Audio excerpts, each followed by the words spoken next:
जैसा कि आप सभी जानते हैं कि करंट अफेयर्स से सवाल बीपीएससी टीआरई में लगभग 10 से 12 प्रश्न रह रहे हैं। जी हाँ दोस्तों, आज उस 10 से 12 प्रश्न को ही कवर करने के लिए हमने आज से वीडियो बनाना करंट अफेयर्स का चालू कर दिया है।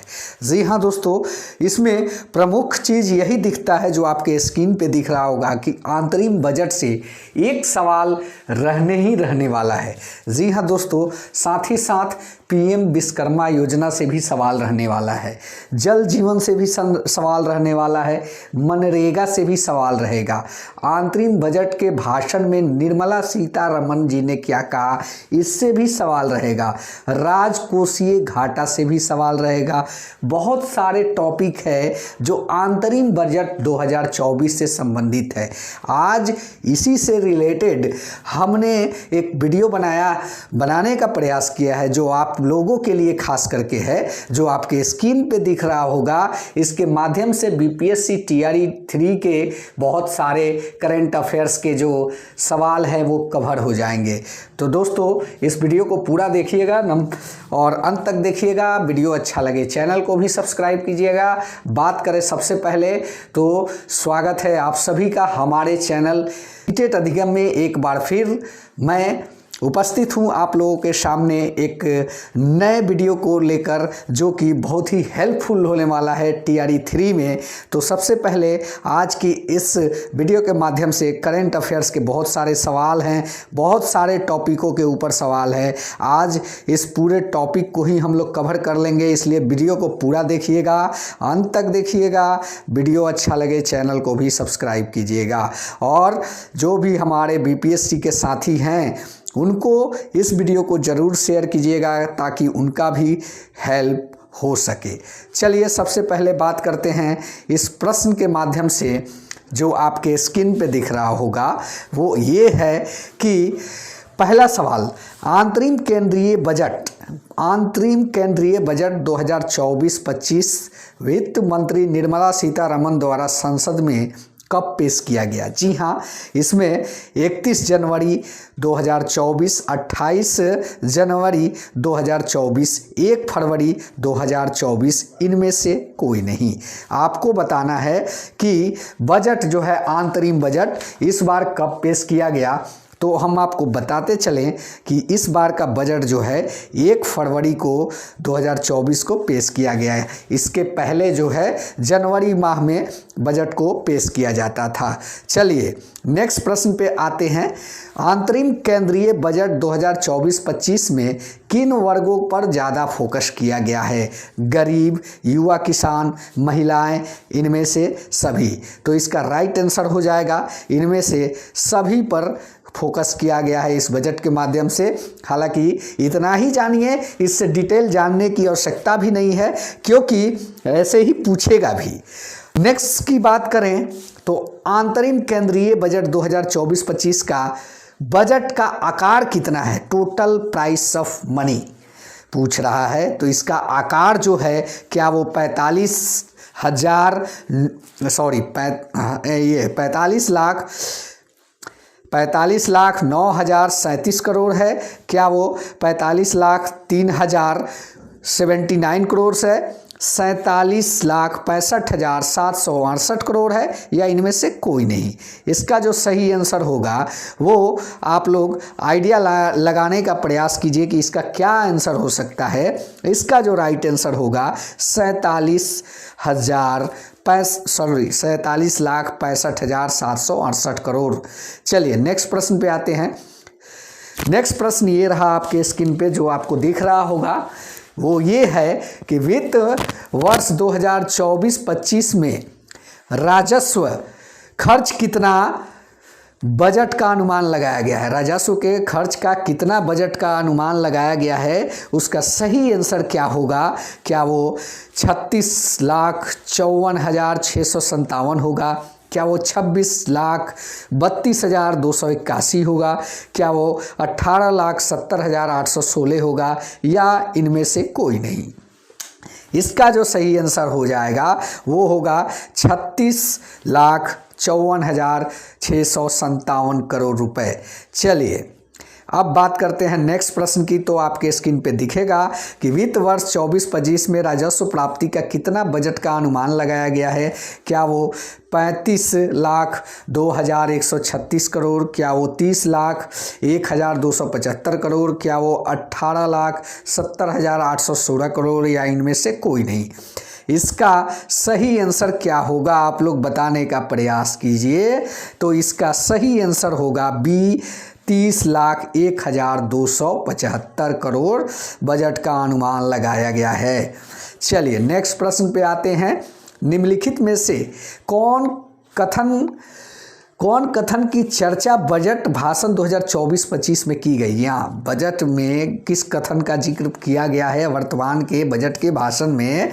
क्या वो पीएम के तहत 78 लाख फेरी वाले को ऋण की सहायता, क्या वो पीएम जनमत योजना के तहत कमजोर आदिवासी समूहों पर फोकस किया गया, क्या वो पीएम विश्वकर्मा योजना के तहत 18 व्यवसायों से जुड़े कारीगर एवं शिल्पकारों को मदद मिल रही है, या इनमें से सभी। तो इसका सही आंसर होगा कि इनमें से सभी, क्योंकि इस पे भी फोकस किया गया है, इस पे भी फोकस किया गया है, यानी कि इस पे भी फोकस किया गया है। फेरी वाले को 78 लाख से ऊपर ऋण की सहायता मिली, और जनमत योजना में कमज़ोर आदिवासी समूहों पे तो ज़्यादा फोकस किया गया। विश्वकर्मा योजना क्या है इसके बारे में हम लोग अगर जान लें तो जो कमज़ोर वर्ग के कारीगर हैं उनको कोई कला आता है, उसको वो एस्टैब्लिश करना चाहते हैं उस क्षेत्र में काम, तो उनको वो ऋण मुहैया कराई जाएगी, क्योंकि आर्थिक तंगी के वजह से अपने स्किल्स को वो डेवलप नहीं कर पा रहे हैं। इसलिए इस योजना के तहत 18 व्यवसायों से जुड़े कारीगर और शिल्पकारों को इसकी मदद के लिए ऋण प्रदान की जाएगी। चलिए नेक्स्ट प्रश्न पे आते हैं। नेक्स्ट प्रश्न ये रहा, प्रश्न संख्या 7। बजट 24-25 से संबंधित निम्नलिखित में से कौन सा कथन सही नहीं है। यहाँ पे प्रश्न है, पिछले 10 वर्षों में बहुआयामी गरीबी से 10 करोड़ लोग बाहर आए, पीएम मुद्रा योजना के तहत 43 करोड़ ऋण मंजूर किए गए, स्किल इंडिया मिशन के अंतर्गत 1.4 करोड़ युवाओं को प्रशिक्षित किया गया, या डी, वर्ष 2047 तक भारत को विकसित करने का लक्ष्य रखा गया। क्या होगा इसका सही आंसर। इसका सही आंसर क्या होगा ये आप लोग बताएं। देखिए ये तो सही है, पीएम मुद्रा योजना के तहत 43 करोड़ ऋण दिया गया, स्किल इंडिया के प्रति 1.4 करोड़ युवाओं को प्रशिक्षित किया गया कौशल विकास योजना के माध्यम से, और 2047 तक विकसित करने का लक्ष्य भी रखा गया है, यानी कि ए ऑप्शन इसका सही नहीं है। एक इसमें प्रश्न बन रहा है, ये आप लोग देख लें, प्रश्न आ सकता है कि भारत को विकसित देश बनाने का लक्ष्य आगामी वर्षों में कितने वर्षों में रखा गया है, ऐसे करके कुछ सवाल बन सकता है। तो 2047 याद रखिएगा, इंडिया को पूरी तरीके से डेवलप करने का जो टारगेट रखा गया है 2047 में पूरी तरीके से इंडिया को डेवलप कर देना है। चलिए नेक्स्ट प्रश्न पे आते हैं। नेक्स्ट प्रश्न संख्या 8 आप लोग को दिखेगा, वित्तीय वर्ष 2024-25 के लिए रेलवे पर कुल कितना व्यय रखा गया है खर्च करने की बात।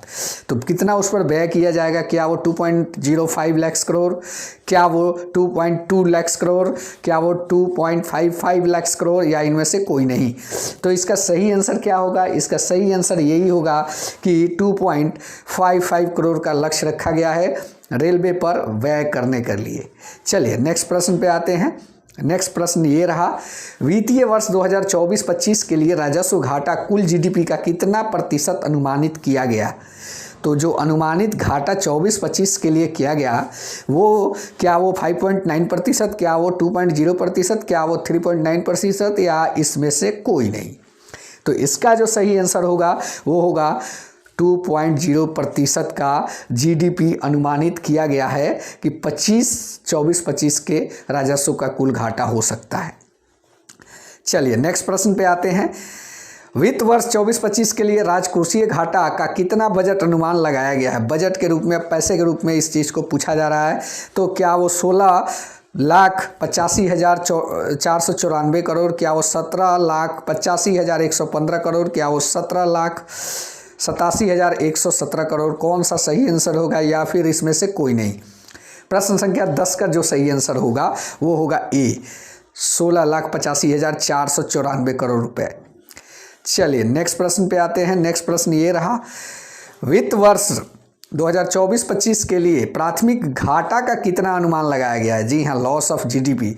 तो यहाँ पे ऑप्शन में है कि जीडीपी का 2 से 3%, जीडीपी का 1 से 1.5% या फिर 4,95,054 करोड़ रुपए या फिर बी सी दोनों। इसका सही आंसर क्या होगा? इसका सही आंसर हो जाएगा डी, बी और सी दोनों। जीडीपी का 1.5% या फिर पैसे में बात करें तो 4,95,054 करोड़ रुपए का। चलिए प्रश्न संख्या नेक्स्ट आते हैं। नेक्स्ट प्रश्न है, वित्त वर्ष 2024-25 के लिए कितना पूंजीगत घाटा का बजट का अनुमान लगाया गया है? क्या वो 11,11,111, क्या वो 18,70,816, क्या वो 13,963 करोड़ या फिर इनमें से कोई नहीं? तो इसका सही आंसर क्या होगा? इसका ए ऑप्शन सही होगा, 11,11,101 करोड़।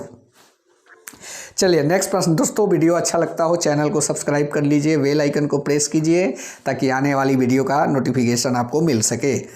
चलिए नेक्स्ट प्रश्न पे आते हैं। वित्त वर्ष 2024-25 के लिए कितना पूंजीगत प्राप्तियों का बजट अनुमान लगाया गया है? 10,961 करोड़, 17,64,494 करोड़ या फिर 13,963 करोड़, इनमें से कोई नहीं। तो 13 का जो सही आंसर होगा वो हो जाएगा आपका बी।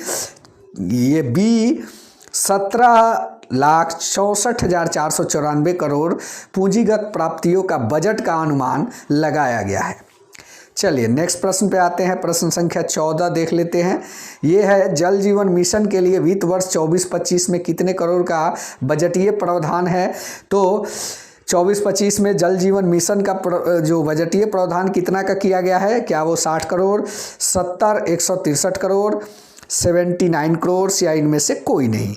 तो 14 का जो सही आंसर होगा वो होगा आपका 70,163 करोड़ रुपए का बजटीय प्रावधान किया गया है जल जीवन मिशन के लिए। चलिए मनरेगा पे आते हैं। मनरेगा के लिए वित्त वर्ष 24-25 में कितने करोड़ का बजटीय प्रावधान है? 86,000 करोड़, 70,000 करोड़, 79 करोड़, 79,000, इनमें से कोई नहीं। इसका जो सही आंसर होगा वो क्या होगा? इसका प्रश्न संख्या 15 का सही आंसर हो जाएगा 86,000 करोड़ रुपए का बजटीय प्रावधान मनरेगा के लिए किया गया है। चलिए नेक्स्ट प्रश्न पे आते हैं। वित्तीय वर्ष 2024-25 के लिए राजकोषीय घाटा का कुल जीडीपी का कितना प्रतिशत अनुमानित किया गया है? क्या वो 5.9%, 5.1%, 5.8% या इसमें से कोई नहीं? इसका सही आंसर होगा बी का, बी इसका सही आंसर होगा 5.1%। चलिए नेक्स्ट प्रश्न पे आते हैं। नेक्स्ट प्रश्न है कि वित्तीय वर्ष 24-25 के लिए संशोधित राजकोषीय घाटा कुल जीडीपी का कितना प्रतिशत अनुमानित है? संशोधित राजकोषीय घाटा कुल जीडीपी का कितना प्रतिशत का अनुमान लगाया गया है? तो इसका सही आंसर कौन सा होगा? 5.9%, 5.1%, 5.8% या इनमें से कोई नहीं? इसका सही जवाब होगा 5.1%। चलिए प्रश्न संख्या 17 का सी होगा 5.8% इसका सही आंसर होगा। चलिए नेक्स्ट पे आते हैं। सरकार ने वर्ष 25-26 तक जीडीपी का कितना प्रतिशत राजकोषीय घाटा लाने का लक्ष्य रखा है? राजकोषीय घाटा लाने का लक्ष्य रखा है।